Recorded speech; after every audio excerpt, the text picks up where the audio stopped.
नमस्कार, स्वागत है आपका मध्य प्रदेश न्यूज चैनल में।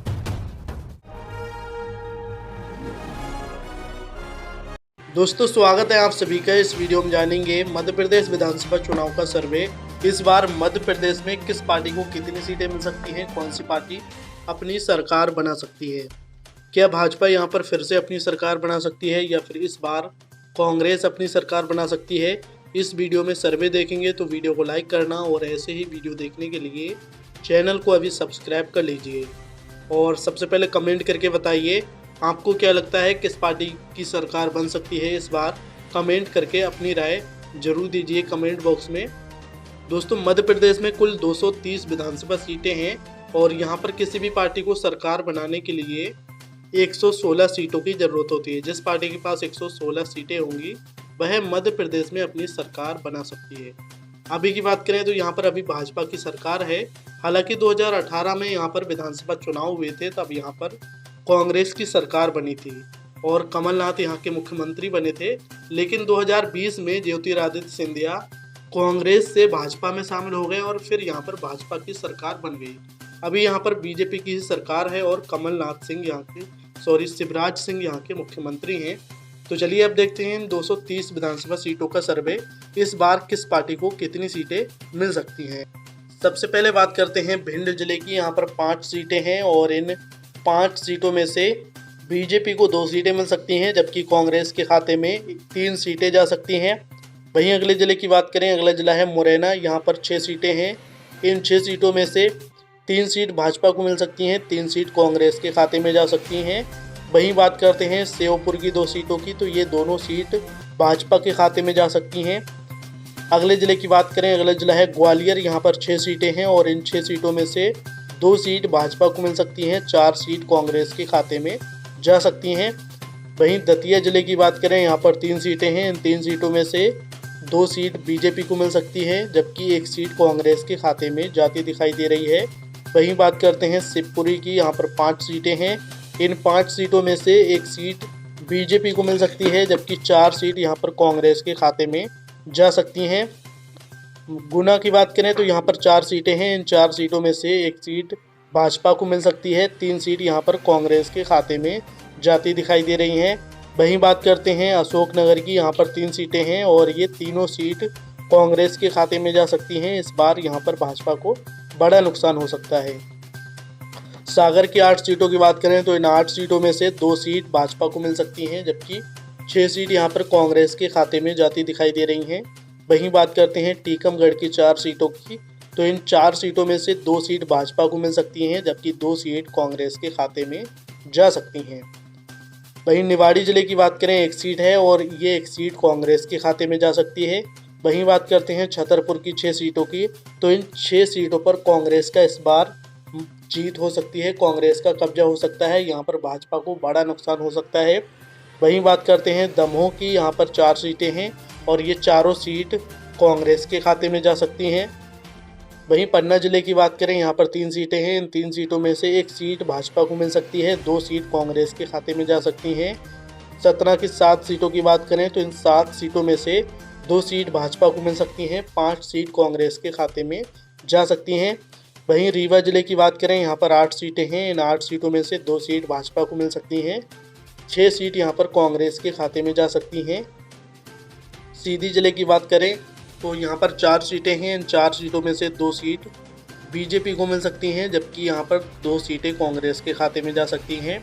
सिंगरौली की बात करें, यहाँ पर 3 सीटें हैं। इन 3 सीटों में से बीजेपी को 2 सीटें मिल सकती हैं, 1 सीट कांग्रेस के खाते में जा सकती हैं।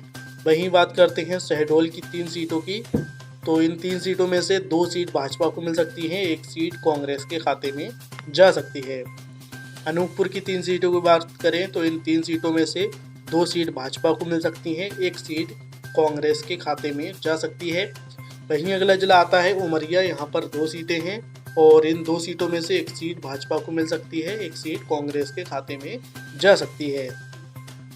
कटनी जिले की बात करें, यहाँ पर 4 सीटें हैं। इन 4 सीटों में से 1 सीट भाजपा को मिल सकती है, 3 सीट कांग्रेस के खाते में जा सकती हैं।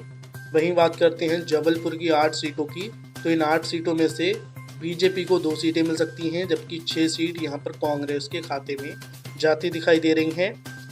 वहीं ढिंडोरी जिले की बात करें, यहाँ पर 2 सीटें हैं। इन दोनों सीटों पर भाजपा का कब्जा हो सकता है। वहीं बात करते हैं मंडला जिले की 3 सीटों की, तो इन 3 सीटों में से 2 सीट भाजपा को मिल सकती हैं, 1 सीट कांग्रेस के खाते में जा सकती है। वहीं बालाघाट की 6 सीटों की बात करें तो इन 6 सीटों में से 2 सीट भाजपा को मिल सकती हैं, जबकि 4 सीट कांग्रेस के खाते में जा सकती हैं। सिवनी की 4 सीटों की बात करें तो इन चारों सीटों पर कांग्रेस का कब्जा हो सकता है। वहीं बात करते हैं नरसिंहपुर की, तो यहाँ पर 4 सीटें हैं। इन 4 सीटों में से 2 सीट भाजपा को मिल सकती हैं, 2 सीट कांग्रेस के खाते में जा सकती हैं। तो दोस्तों यहाँ पर आपके सामने 121 सीटों का सर्वे आ चुका है और इन 121 सीटों में से भाजपा को यहाँ पर 42 सीटें मिलती नजर आ रही हैं, जबकि कांग्रेस के खाते में 79 सीटें जा सकती हैं। वहीं अगले ज़िले की बात करें तो अगला ज़िला है छिंदवाड़ा। यहाँ पर 7 सीटें हैं। इन 7 सीटों में से 2 सीट भाजपा को मिल सकती हैं, 5 सीट कांग्रेस के खाते में जा सकती हैं। बैतूल की बात करें, यहाँ पर 5 सीटें हैं। इन 5 सीटों में से 2 सीट भाजपा को मिल सकती हैं, 3 सीट कांग्रेस के खाते में जा सकती हैं। वहीं बात करते हैं हरदा जिले की, यहाँ पर 2 सीटें हैं। ये दोनों सीट बीजेपी के खाते में जा सकती हैं। होशंगाबाद की 4 सीटों की बात करें तो इन 4 सीटों में से 2 सीट भाजपा को मिल सकती हैं, 2 सीट कांग्रेस के खाते में जा सकती हैं। वहीं बात करते हैं रायसेन की 4 सीटों की, तो इन 4 सीटों में से 2 सीट भाजपा को मिल सकती हैं, 2 सीट कांग्रेस के खाते में जा सकती हैं। विदिशा की 5 सीटों की बात करें तो इन 5 सीटों में से 2 सीट भाजपा को मिल सकती हैं, 3 सीट कांग्रेस को मिलती दिखाई दे रही हैं। वहीं बात करें भोपाल की 7 सीटों की, तो इन 7 सीटों में से 2 सीट बीजेपी को मिल सकती हैं, जबकि 5 सीट यहाँ पर कांग्रेस के खाते में जा सकती हैं। वहीं बात करते हैं सीहोर जिले की, यहाँ पर 4 सीटें हैं। इन 4 सीटों में से बीजेपी को 2 सीटें मिल सकती हैं, 2 सीट यहाँ पर कांग्रेस के खाते में जा सकती हैं। राजगढ़ जिले की बात करें, यहाँ पर 5 सीटें हैं। इन 5 सीटों में से 2 सीट भाजपा को मिल सकती हैं, 3 सीट कांग्रेस के खाते में जा सकती हैं। वहीं बात करते हैं आगर मालवा की 2 सीटों की, तो ये दोनों सीट भाजपा के खाते में जा सकती हैं। शाजापुर की 3 सीटों की बात करें तो इन 3 सीटों में से 2 सीट भाजपा को मिल सकती हैं, जबकि 1 सीट कांग्रेस के खाते में जा सकती है। वहीं बात करें देवास की 5 सीटों की, तो इन 5 सीटों में से 2 सीट भाजपा को मिल सकती हैं, जबकि 3 सीट कांग्रेस को मिलती दिखाई दे रही है। खंडवा जिले की बात करें, यहाँ पर 4 सीटें हैं। इन 4 सीटों में से 2 सीट भाजपा को मिल सकती हैं, 2 सीट कांग्रेस को मिलती दिखाई दे रही हैं। वहीं बात करें खरगोन की 6 सीटों की, तो इन 6 सीटों में से बीजेपी को 2 सीटें मिल सकती हैं, जबकि कांग्रेस को 2 सीटें मिलती दिखाई दे रही हैं। वहीं बड़वानी जिले की बात करें, यहाँ पर 4 सीटें हैं। इन 4 सीटों में से बीजेपी को 2 सीटें मिल सकती हैं, 1 सीट कांग्रेस को और 1 सीट अन्य के खाते में जा सकती है। वहीं बात करें अलीराजपुर की 2 सीटों की, तो इन 2 सीटों में से 1 सीट भाजपा को मिल सकती है, 1 सीट कांग्रेस के खाते में जाती दिखाई दे रही है। झाबुआ जिले की बात करें, यहाँ पर 3 सीटें हैं। इन 3 सीटों में से बीजेपी को 1 सीट मिल सकती है, कांग्रेस को यहाँ पर 2 सीटें मिलती दिखाई दे रही हैं। वहीं बात करें धार जिले की, तो यहाँ पर 7 सीटें हैं। इन 7 सीटों में से 4 सीट यहाँ पर भाजपा को मिल सकती हैं, जबकि 2 सीट कांग्रेस को, 1 सीट अन्य को मिलती दिखाई दे रही है। वहीं इंदौर की 9 सीटों की बात करें तो इन 9 सीटों में से भाजपा को 5 सीटें मिल सकती हैं, जबकि 4 सीट कांग्रेस के खाते में जा सकती हैं। वहीं बात करते हैं उज्जैन की 7 सीटों की, तो इन 7 सीटों में से कांग्रेस को 3 सीटें मिल सकती हैं, जबकि भाजपा के खाते में 4 सीटें जा सकती हैं। रतलाम की 5 सीटों की बात करें तो इन 5 सीटों में से भाजपा को 3 सीटें मिल सकती हैं, 2 सीट कांग्रेस को मिल सकती है।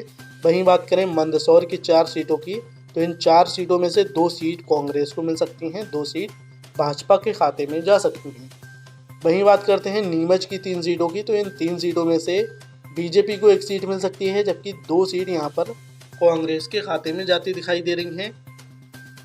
तो दोस्तों यहाँ पर आपके सामने सभी 230 विधानसभा सीटों का सर्वे आ चुका है और इन 230 विधानसभा सीटों में से भाजपा के खाते में यहाँ पर 95 सीटें जाती दिखाई दे रही हैं, यानी भाजपा को 95 सीटें मिलती दिखाई दे रही हैं, जबकि कांग्रेस को यहाँ पर 133 सीटें मिलती दिखाई दे रही हैं और अन्य के खाते में 4 सीटें जा सकती हैं। दोस्तों मध्य प्रदेश में कुल 230 विधानसभा सीटें हैं और यहाँ पर सरकार बनाने के लिए 116 सीटों की जरूरत होती है, यानी बहुमत कांग्रेस को मिलता दिखाई दे रहा है।